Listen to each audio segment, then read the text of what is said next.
कल बालाघाट आ रहे मुख्यमंत्री डॉक्टर मोहन यादव से कांग्रेस ने रखी मांग। कांग्रेस ने मृत बैगा बच्चों के परिवारों के लिए मांगी शासन से 50 लाख रुपए की मदद। कल 29 अगस्त को बालाघाट आ रहे मुख्यमंत्री डॉक्टर मोहन यादव से कांग्रेस ने आधा दर्जन मांग बैगा परिवार के लिए रखी है। कांग्रेस विधायक और जिला कांग्रेस कमेटी के अध्यक्ष संजय उइके ने मांग रखते हुए कहा कि बालाघाट जिले के बैहर आदिवासी आरक्षित विधानसभा क्षेत्र अंतर्गत बैगा बाहुल्य गांव अडोरी मछुरदा घुमूर के विविध गांवों में 2 दर्जन बच्चों की मौत हो गई है। इन मृत बैगा बच्चों के परिवार के लिए शासन प्रति परिवार 50 लाख रुपए देवे। 183 बैगा परिवारों के वनाधिकार पट्टा का मामला अपील में अटका है। संबंधित क्षेत्र में स्वास्थ्य सेवा केंद्र 50 से 60 किलोमीटर दूर है।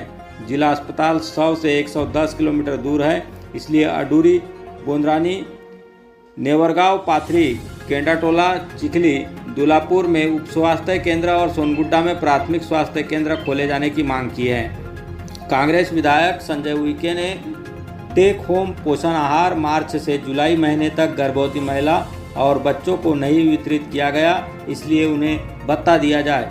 स्वास्थ्य सेवा नहीं पहुंचने, टीकाकरण नहीं होने, पोषण आहार नहीं बांटने, जिला स्तर पर स्वास्थ्य कर्मचारियों के नियम विरुद्ध ट्रांसफर कर दूसरे की पदस्थापना नहीं करने के लिए जिम्मेदारी तय कर कार्रवाई की जाए। इसी तरह बैगा सदस्यों को दी जाने रही पोषण आहार अनुदान राशि 1500 से बढ़ाकर 3000 रुपये दिया जाए। जैसा कि आप सबको ज्ञात हुआ है कि मेरी विधानसभा क्षेत्र में लगभग 25 बच्चे, जिसमें बैगा और गोंड समुदाय के आदिवासी बच्चे हैं, जिनकी जान विभिन्न बीमारियों में और स्वास्थ्य सेवाओं का समय पर लाभ नहीं मिलने के कारण अपनी जान गंवाई है। अभी बार बार कांग्रेस द्वारा ये आवाज उठाया जाता रहा है कि इतना बड़ा संवेदनशील मामला है, विशेष पिछड़े जनजाति बैगा और गोंड समुदाय के बच्चों की जो मौत हुई है, उस पर सरकार मौन क्यों है? न तो सरकार का कोई मंत्री, प्रभारी मंत्री और मुख्यमंत्री इस पे कोई संज्ञान नहीं ले रहा है। बार बार आवाज उठाया जाता रहा कांग्रेस की ओर से। उसके बाद हमारे बीच में 2 मंत्री आए, आदिम जाति कल्याण मंत्री आए और स्वास्थ्य मंत्री आए, जिन्होंने केवल औपचारिकता निभाया पीड़ित परिवार से मिलने का और उस जगह तक जाने का। आज ही हम सबको सूचना मिली कि मुख्यमंत्री जी बालाघाट आ रहे हैं, और जब हमने कार्यक्रम देखा तो उनका केवल एक कार्यक्रम है, जन विश्वास कार्यक्रम में शामिल होना।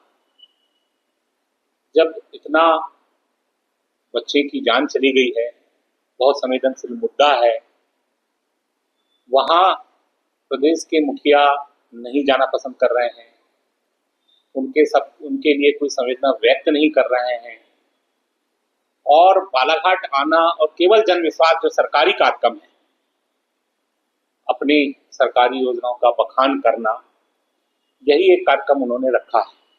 ये बड़ा खेद का विषय है हम सबके लिए, जिलेवासियों के लिए और हमारे आदिवासी भाइयों के लिए, उन परिवारों के लिए कि मुख्यमंत्री जी अभी भी 1 महीने होने जा रहे हैं, मुख्यमंत्री जी और सरकार द्वारा संज्ञान नहीं लिया जा रहा है।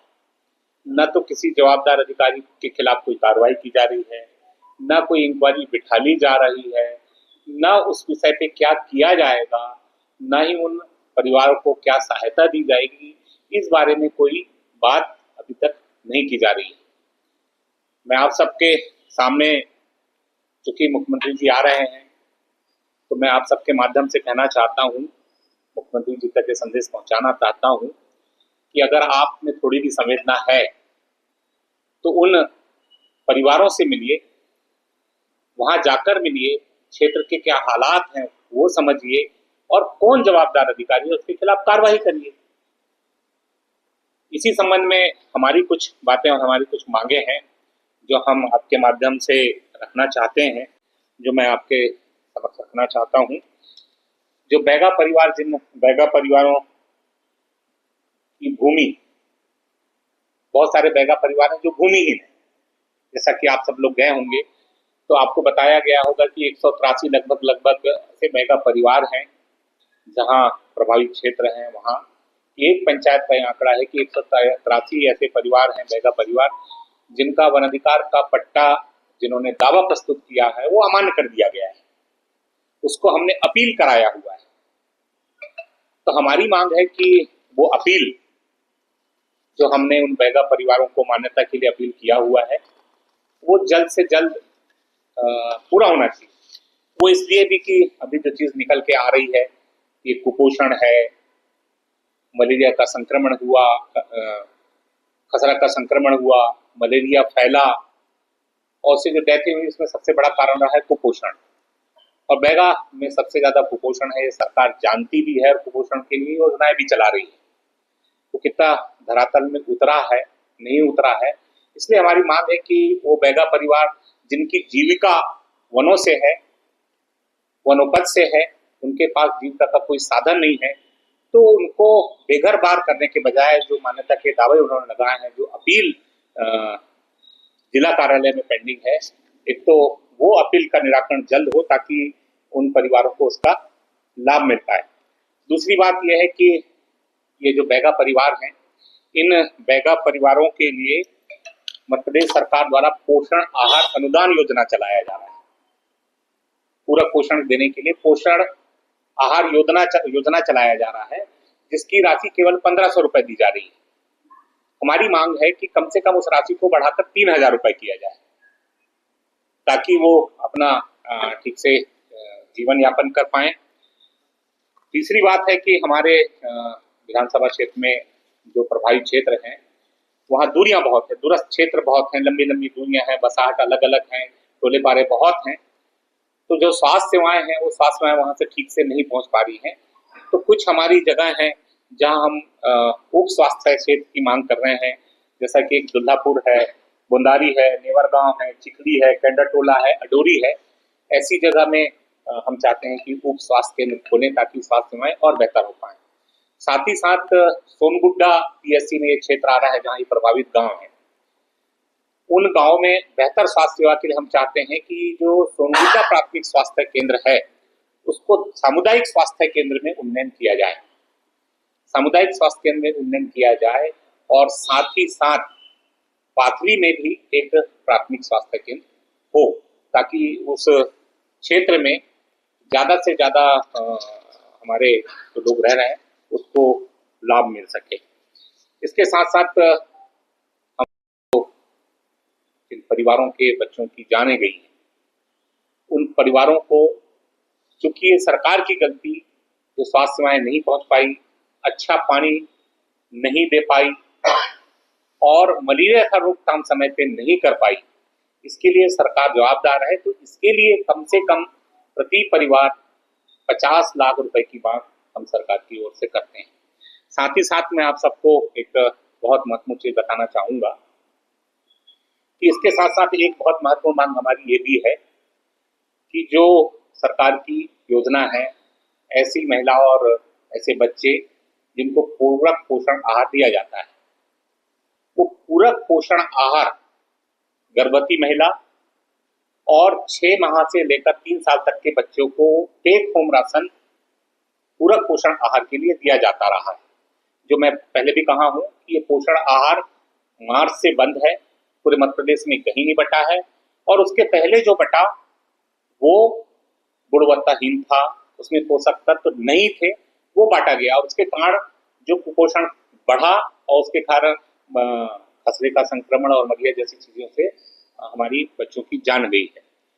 तो हम इसकी जवाबदारी इसलिए कहते हैं सरकार की है कि भारतीय खाद्य सुरक्षा अधिनियम है। भारतीय खाद्य सुरक्षा अधिनियम में प्रावधान है कि सरकार अगर राशन समय पर नहीं दे पाती है परिवारों को तो उनको अलाउंस देने का पड़ता है, उनको भत्ता देने का पड़ता है।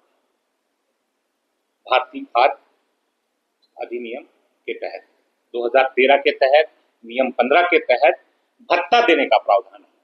तो आपके माध्यम से मैं सरकार से कहना चाहूंगा कि जितने भी गर्भवती महिलाएं थीं मार्च, अप्रैल, मई, जून, जुलाई से जितनी भी गर्भवती महिलाएं थीं, साथ ही साथ जो बच्चे थे जिनको समय पे पोषण आहार सरकार द्वारा नहीं दिया गया, उस एक्ट में प्रावधान है उन सबको अलाउंस भी दिया जाए। 4-6 महीने जितने दिनों का राशन नहीं मिला है, ये अलाउंस भी सरकार द्वारा दिया जाए। और इसमें बाकायदा इस एक्ट में है कि ये सरकार की जवाबदारी देने की, जो सरकार ने नहीं दिया है।